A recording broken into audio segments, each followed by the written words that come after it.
We are back with another AFL ladder predictions early one. Now I'm going to be going through to the top 8 and this is the part 2. If you guys haven't already, check out my early bottom 10 ladder predictions. I'll leave a link in the description as you can definitely check that one out. But without further ado, let's get into my predictions. To kick these things off from the top 8, I've got Carlton the Baggers on 8th. Now this is some reason why I put the Carlton's on 8th. Now people some reason think that they might finish like bottom 10, but I don't see it too believable. I think Carlton can still play finals, but overall some couple games may change the Carlton's game a little bit, because I know for a fact they had their only finals bound last season and they only just lost against Brisbane Lions. Unfortunately they didn't advance, but there's things needs to be changed from Carlton if they want to jump and keep charging through, but it's going to take a while to get some good games. But I think from my point of view, I think they can still play finals. For 7th spot, I've got the Swans. Swannies have ended their last year's grand final with the biggest defeat, and this is by far like they can't even win in the grand final over 4 years decades. Their confidence seems to be much more overpowered, and now I think they've lost a lot of potential to play in a good shape of form footy.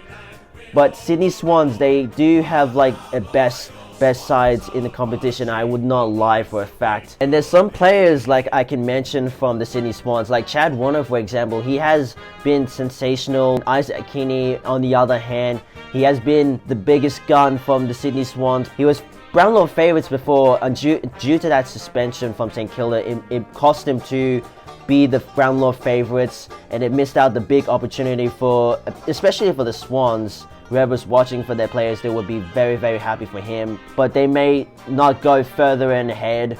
So 7th is a big call for Sydney Swans to sit on where they were usually like spotted sitting into the last two, if you compare last 2 seasons. For 6th place, I have got the Magpies. I would take this as a consideration. They might have a finals bound chance, like around 50-50, because the same players, like whenever it comes to like comeback games, they always seems to respond. They love to respond quickly when they're down like at least 30 plus points margin. Collingwood Magpies have a really good signings like Tim Membry, Harry Perryman and Dan Houston. At the end of the day, I think Collingwood is really capable of playing this kind of game, and they can just outrun any teams when it comes to like bigger games. For 5th, I have got the GWS Giants. Now this is way similar to the form like what the Giants have done last season.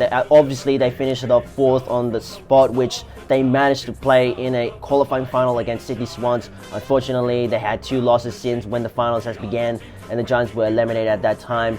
But I think Giants can play another final since they have a great players signings like Jake Stringer, for example. He's signing from the Bombers, and now he's really a great combination. It's going to be seeing on the side with the Coleman medalist winner Jesse Hogan.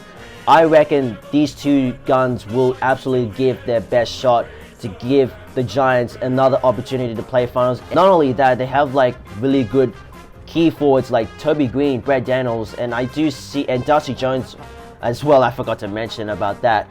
I think they have really a good strong key forward, deep end, and if the Giants can play like 2024, there's a big chance they might play to the grand final bound. But who knows what can happen from this Giants side, because they are looking strong at their forms right now. But it's really unfortunate they have got rid of like James Pitling and Isaac Cumming, one of their best players in the Giants, and this may change a little bit, but it shouldn't be no problem. As for the Giants, they know what their tactics are. I can see that they can just be on their best. Now head off to the top 4, and I've got Port Adelaide. This is a big call for me. Although the Powers do finish 2nd on the ladder, I think it's one of their best so far. But there's a little bit change is going to happen, because obviously they lost Dan Houston from Port Adelaide, and now he's moving to Collingwood. This is really something that Powers should actually manage on their players instantly. But they can play high record styles like Ollie Wines and Charlie Dixon as well. Normally we saw Port Adelaide winning a couple of home games, which is their fortress and it's really their easy games. But they do have a bit of struggles winning a lot of away games from home. Powers are seeking for another finals bound after their preliminary finals defeat last season against Sydney Swans, but their potential. Now for third place, I have picked the Cats. Now this is going back to the 2022 premiers when the Cats were premiers, defeating Sydney Swans. Realistically, they have a young players who came to the Geelong Cats, and I can see they can use that young players to experience and share that skills, play out to the veteran players like Dangerfield, and he can use that to build up that combinations together. And I could say the Cats can really have a great year this season, and I can definitely call it for comparing like this last step against Brisbane Lions. They were chasing for their flags. Unfortunately, they lost by at least 1 goal margin piece. There still needs to be managed on how the Cats needs to work on, and I think that's their midfielders, because at the moment it's starting a little bit weak, because when they're up in that contest, it's nowhere near on like how they can win a lot of more disposals from any Geelong Cats players, but they can provide and clear it out to the Dangerfield goal. The Cats, they can definitely work on it, and if they do, they can possibly finish in the top 4 inside the play in the qualifying finals. For second place, I have got the reigning premiers, the Brisbane Lions. Now this is a call that people may think that I may sound stupid. I think the Lions can go to another grand final and go back to back, since they've won last year against Sydney Swans and a thumping victorious to win their flags. But I do not see finishing them to win at the minor premiers. Overall, they have really good players like Keeman Coleman, Will Ashcroft. Will Ashcroft will play with his brother Levi Ashcroft in the Brisbane Lions jersey. So these brother of Ashcroft will use that skill and combine together whenever it's up into its biggest contest. They can utilize and outrun whoever is in that midfielder. It's not to say to the least that Brisbane Lions are really strong. They have been the most dominant side in this competition, and I can see they will have another great year. And possibly, for example, like Lachie Neale, the favorite Brownlow medalist predictor, he has been a magnificent player, sensational as always. Sliding to the fact that Kai Lorman, the biggest forwards, he has been the most machine forwards. He has provided lots of goals in a couple of weeks of games, and he's been magnificent. And I can see that Kai Lorman will impact this same year like he's done in 2024. And last but not least, I have got Hawthorn. Now people say that this is one of the biggest calls that I can generally see, but let me hear you out. Hawthorn have the best players in this side. They've got like Jack Ginnivan, they got Nick Watson.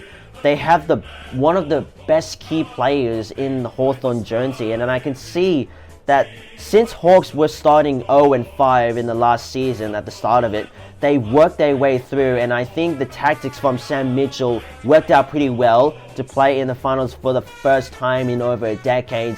And Hawthorn have a pretty strong forwards and defenders at the same time, and I know for a fact Josh Riddle, he's been incredible for the Hawthorn, and he's helped a lot to build Hawthorn to a bigger games, and looking forward to that. This is just over 10 years of decades since they've won their flag, and I think Hawthorn fans are just waiting for it to make these things happen and end the drought. Since the last 4 years compared, they just finished like around bottom 10 or so, and they just legit changed it up, and these young guns helped them out because of the plays. I think they can finish it off first place and win the minor premiers in 2025. Thank you guys so much for watching for this top 8 early ladder predictions. Get ready for AFL 2025 this season. Hope you guys having a great day.